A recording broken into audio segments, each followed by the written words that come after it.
2011-এ গোঘাটে তৃণমূল কর্মী শেখ নঈমুদ্দিন খুনের ঘটনা আর গোঘাটে তৃণমূল কর্মী খুনে ফাঁসির সাজা। আরো ডিটেইলে বিষয় জানাতে পারবে শুভদীপ রয়েছে আমার সঙ্গে। শুভদীপ, দেখো 2011 সালে সাওড়া যে হাই স্কুল রয়েছে গোঘাটের সাওড়া ইউনিয়ন হাই স্কুলে যে পরিচালন সমিতির নির্বাচন ছিল, সেই নির্বাচন চলাকালীন গন্ডগোল হয় এবং প্রকাশ্যে দিনের আলোয় শেখ নঈমুদ্দিনকে গুলি করে খুন করা হয়। এরপর পরিবারের তরফে মোট 30 জনের বিরুদ্ধে অভিযোগ দায়ের করেছিল নঈমুদ্দিনের স্ত্রী এবং তার মধ্যে 26 জনের বিরুদ্ধে চার্জশিট দেয় পুলিশ, আরামবাগ জেলা পুলিশ।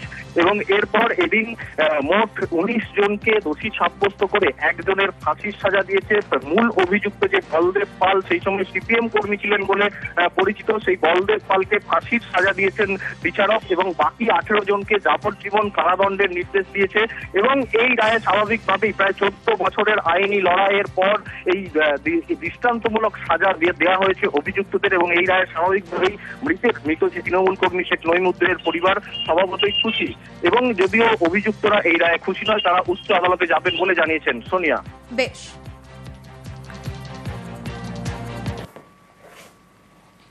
26 মধ্যে 19 জনকে দোষী সাব্যস্ত করা হয়েছিল, বন্দুকটা চালিয়েছিল, ফায়ারআর্মটা চালিয়েছিল। এই কেসটা এমনই একটা কেস যে এটা রেয়ার কেসের মধ্যে পড়ছে একজনের ক্ষেত্রে। সুতরাং আমি একজনের জন্য ফাঁসি চাইছি, আমি সবার জন্য ফাঁসি চাইছি না। এবং জজ সাহেব সেটা মঞ্জুর করেছেন। ওই একজন যে আছে বলদেব, সেই বলদেবকে ফাঁসি দিয়েছে, বাকি সকলে দিয়েছে যাবজ্জীবন। প্রচুর খুশি আমি, 14 বছর ছেলে বাচ্চা নিয়ে আমি প্রচুর খুশি আজকে এদের জেল যাবজ্জীবন জেল হলো। আমি একজনের ফাঁসি বা 18 জনের যাবজ্জীবন। কুলতলির কৈখালিতে মাতলা নদী, আর এই নদী পারাপারের জন্যই ফেরি পরিষেবা চালু, কিন্তু কোনো জেটি এখানে নেই। এবার সেখানে তাই দুটি জেটি তৈরি হচ্ছে।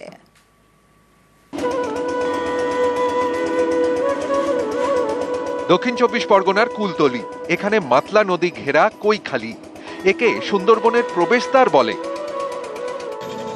কৈখালি দিয়ে মাতলা নদী পারাপারের জন্য ফেরি পরিষেবা চালু রয়েছে, কিন্তু কোনো জেটি নেই। নদীর পার কাদায় কাদা, তার উপর দিয়ে হেঁটেই ফেরিতে ওঠানামা করতে হয়। এবার তৈরি হতে চলেছে দুটি কংক্রিটের জেটি। রবিবার শিলান্যাস করেন কুলতলির বিধায়ক গণেশ চন্দ্র মণ্ডল। আমাদের এইখানে কৈখালি যারা পর্যটক আছে, যারা মৎস্যজীবী আছে, তারা যাতে নদীতে ভালোভাবে নামতে পারে এবং উঠতে পারে, তার জন্য এখানে 2,15,00,000 টাকা ব্যয়ে, বিশেষ করে যারা দূর দূরান্ত থেকে সুন্দরবনের দেখার জন্য আসে এবং এই এলাকার মৎস্যজীবী যারা আছে, সবাই এই জেটি ঘাট হওয়ায় বহু উপকৃত হবে। কৈখালি থেকে দেউলবাড়ি ও কাটামারি বাজারে রোজ ফেরি চলাচল করে। স্কুল এবং বাজারে যেতে হয় এই পথে, নদী পেরিয়ে। পাশাপাশি এই নদীপথ ধরেই সুন্দরবনে যান পর্যটকরা। পর্যটক এবং স্থানীয়দের জন্য দুটি আলাদা জেটি তৈরি করা হবে কৈখালিতে। জেটি ঘাটটা হয়তো উপকার অনেকটা বেশি হবে, তার কারণে আগে তো কৈখালি ঘাটে ভালো জেটি ঘাট ছিল না। একমাত্র আশ্রমের একটা জেটি ছিল, যেটা ভাঙাচোরা ছিল, সেটা এমএলএ সাহেব ঠিকঠাক করে দিয়েছিল। আবার দুখানা কংক্রিটের জেটি উদ্বোধন করে গেলে মানে 10-15 দিনের মধ্যে কমপ্লিট হবে। জেটি ঘাটটা হয়ে পর্যটকদের যেমন উপকার, এখানে স্থানীয় মানুষদের যারা ফেরি সার্ভিস করে তাদেরও অনেক উপকার, পর্যটকদের উপকার, যারা বাসিন্দার কাটামারি দেউলবাড়ি যাতায়াত করে তাদেরও উপকার। কাটামারির একটা স্কুল আছে, এখান থেকে পরীক্ষার সিট পড়ে বা এখান থেকে কিছু ছাত্রছাত্রীরা যায় কাটামারিতে, তখন তাদেরও সমস্যা হয়, টাইমে যেতে পারে না কাদার জন্য, ভাটা জোয়ার ভাটার সমস্যা আছে। ওই জন্য জেটি ঘাটটা হলে তখন আর ওই সমস্যাটা থাকবে না। দক্ষিণ 24 পরগনা থেকে অর্পণ মণ্ডল, নিউজ 18 বাংলা। আর প্রতি বছর বর্ষায় ফুঁসে ওঠে কাঁসাই, তখন ঝুঁকি নিয়ে নৌকায় নদী পারাপার করতে হয়। সেই দুর্ভোগই এবার কাটছে। ডেবরার টাবাগ এরিয়ায় তৈরি হচ্ছে ভাষাপুল।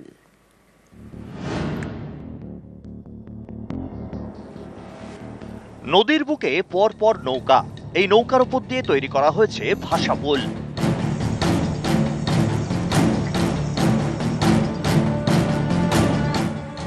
পশ্চিম মেদিনীপুরের ডেবরায় সত্যপুর 3 নম্বর গ্রাম পঞ্চায়েত। এখানকার টাবাগ এরিয়ার গা ঘেঁষে বয়ে গিয়েছে কাঁসাই। ওপারে ভবানীপুর 1 নম্বর এবং 2 নম্বর গ্রাম পঞ্চায়েত। টাবাগ এরিয়ার দিকে স্কুল, কলেজ, সরকারি অফিস। তাই ভবানীপুরের 40টি গ্রামের বাসিন্দাদের নদী পেরোতে হয়, বর্ষা বলতে নৌকো। বর্ষার সময় ভয়ঙ্কর হয়ে ওঠে কাঁসাই, তখন নদী পারাপার করতে হয় ঝুঁকি নিয়ে। না হলে 15 কিলোমিটার ঘুরে যেতে হয় ডেবরায়। তাই এবার নদীর বুকে ভাসাপুল তৈরি করছে ঘাট কর্তৃপক্ষ। নৌকার উপর দিয়ে যাতায়াতের রাস্তা যেমন রয়েছে ঘাটালে। ডাবাগ এরিয়ায় এই ভাসাপুল তৈরি করায় মিলেছে স্বস্তি, তবে বাসিন্দাদের দাবি পাকা সেতু তৈরি করে দিক প্রশাসন। ভাসাপুলটা হচ্ছে এখনের জন্য ভালো, কিছুদিনের জন্য ভালো, কিন্তু এখানে তো যাতায়াত বেশি, ব্রিজটা হলে বেশি ভালো। আগে সমস্যা হতো, অনেক রকমের নৌকা ফোকাই দিয়ে যাতায়াত করতে হতো, হ্যাঁ, মানুষের অনেক সমস্যা হতো। এখনো সমস্যা অতটা হবে না।